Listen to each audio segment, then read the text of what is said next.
Йоаким Груево. Ще разговаряме с оператора. Той е операторът, защото е един от най-търсените оператори, Митко Касъмов, видео и фотооператори на сватбени тържества. Здравей, Митко! Здравейте! Благодаря ти, че се съгласи да ни разкажеш малко повече за сватбите на хората от Йоаким Груево. Какво е специфично там?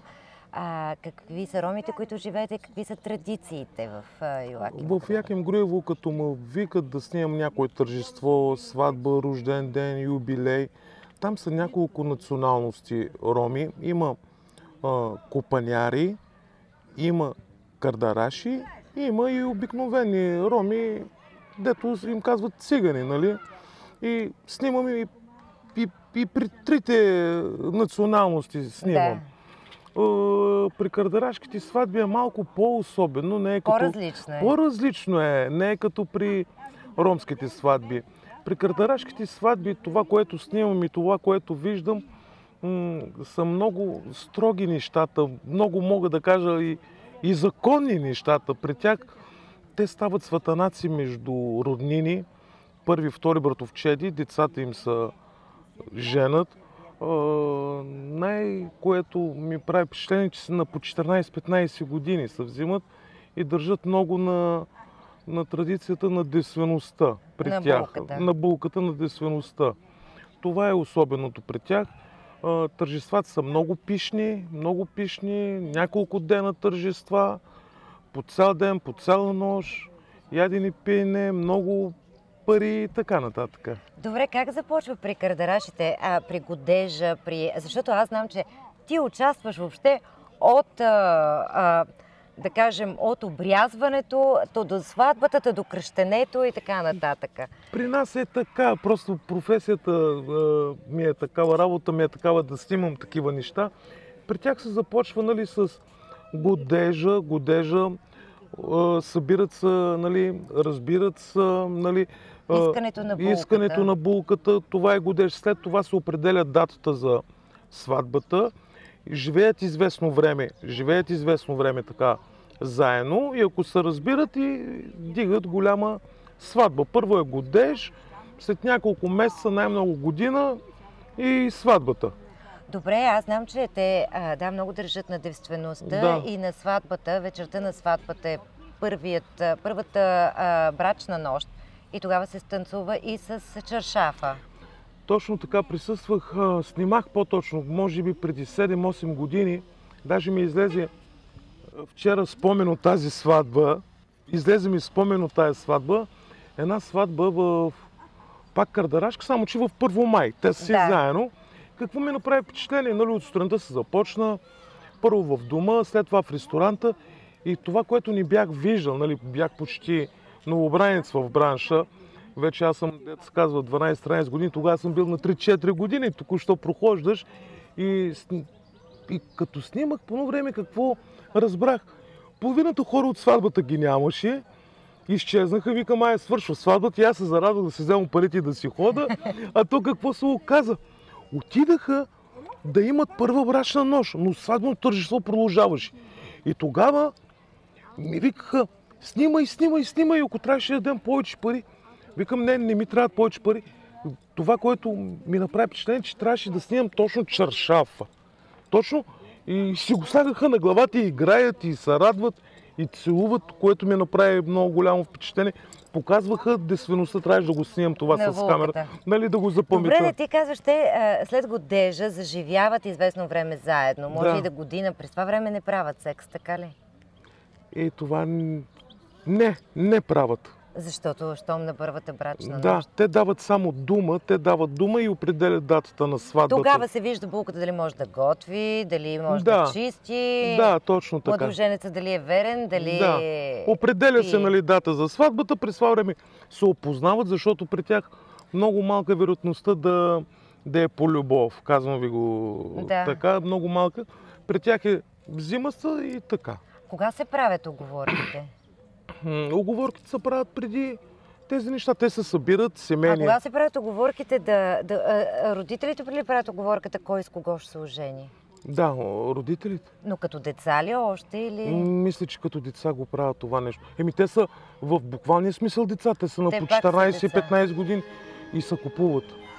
С много пари. кардарашите се Да, купуват. купуват с много пари. Прекалено много пари се купуват. И за това е хубаво при кардарашите да имаш момиченце. Парите Да, ще някои се радват, момиченци. И при калайджиите е така, те се доближават малко до кардараш. Да. И те се купуват, ама за по няколко хиляди лева, доколкото при кардарашите е много пари. По 100, 200, 300, чувала съм и до 400 хиляди лева. В зависимост от способностите на булката. на булката. Много пари. Много пари. Ако нямат пари, младоженеца друга по-евтина. Да, намират си някоя по-евтина. Намират си някоя по-евтина. А цената кой определя? Бащата на булката, той ли? Бащата и родителите, като и разберат способностите, и дават. Да. Дават. Доколкото при другите е много по-малко, в зависимост от хубостта. При калайджиите в зависимост от хубостта. Да, дали чии се дава там? Товари ли са чии за... Не, при кардарашите не се дават Не. чии. Не се дават чии, защото техните къщи са почти палати и готови. Чии се дава при ромите, а това, което са товари, е при помаклъка горе. Велинград, Родопите, казвам ви го, снимал съм и там. Родопите, там има също роми, които държат много да снимам как са товари цяла газка, голям камион. Карусерията са товари, ама много са товари. Цял камион багаж, и аз се чуда. Тия хора, ако живеят в 2-3 стаи, младите, къде ще сложат този багаж? Да. Наистина, аз съм се чудил и дори къщата на младоженца, ако е обзаведена от до, те какво ще правят с този багаж? Трупат го по таваните. По таваните, по някакви ъгли или в някоя стая само за багаж. Да. Аз се чуда за това нещо. И казваш, 2-3 дена продължават сватбите при кардарашите. Какво се прави? Първо се празнува в къщата на булката, така ли първият ден? Първият ден в къщата на булката. Това са танци само. Това са само танци, ядене и пиене. А в деня на сватбата се започва от младоженеца, отива се да се взимат булката. Почти половин ден, един ден сме... Кумовете взимат ли? Кумовете също се взимат. Някои им казват кумови, някои кръстници. Да. Някои, в зависимост от края на България. Къде са, да. И дори ми се е случвало да казват, ще ходим да вземем и кръстници. Викам, нали е сватба, не е кръщене. Кръщенка. Аз за чуда. Даре, викам, ние им казваме кумови.